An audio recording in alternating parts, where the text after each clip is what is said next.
Olá, meus alunos, minhas alunas, queridos amantes do direito constitucional, colados com o LD toda hora é hora, todo lugar é lugar.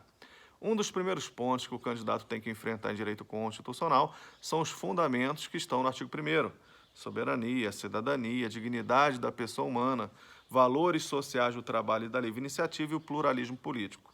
Mas será que para concurso público basta memorizar esse rol do artigo 1º? Não basta.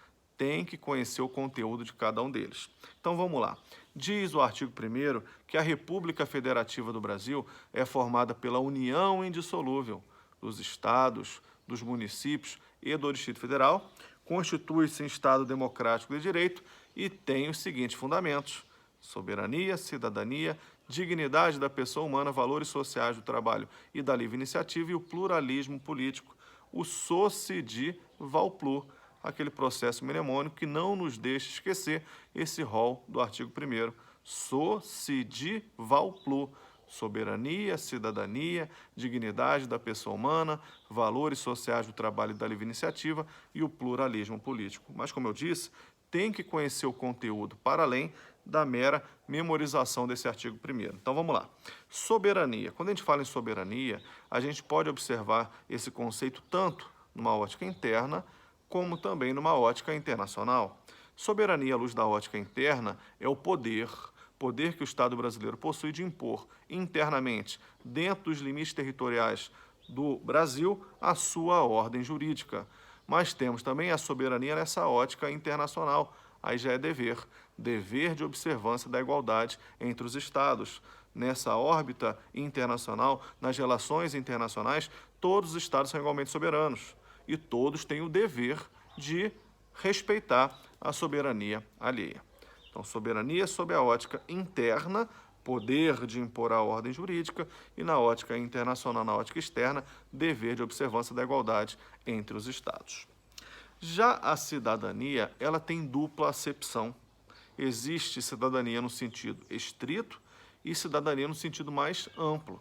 Cidadania no sentido estrito significa que aquela pessoa é titular dos direitos políticos presentes na Constituição.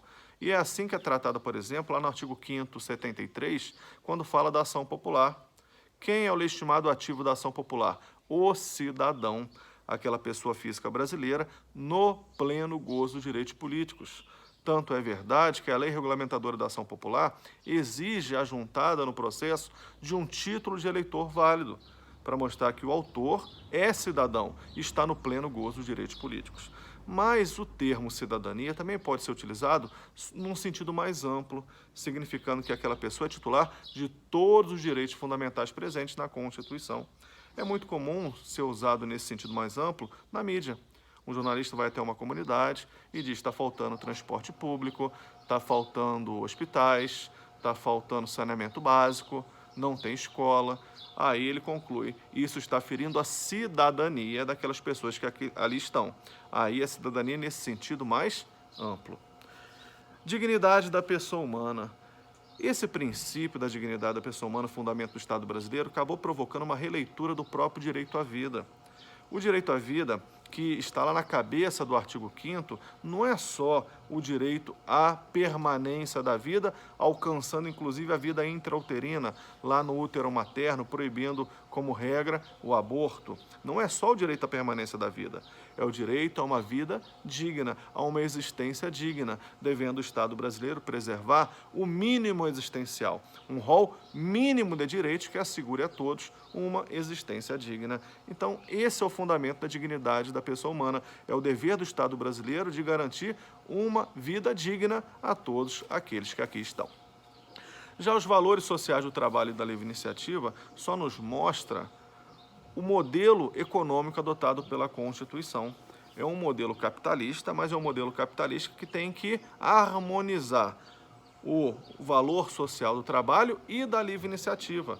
Então, dentro de uma tônica de um Estado liberal, a Constituição, ela preserva a livre iniciativa, mas, ao mesmo tempo, manda valorizar o trabalho.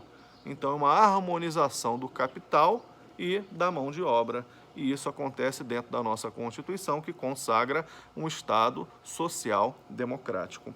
E o pluralismo político, minha gente, muito cuidado com ele, porque muita gente boa liga o pluralismo político ao pluripartidarismo, e não é isso.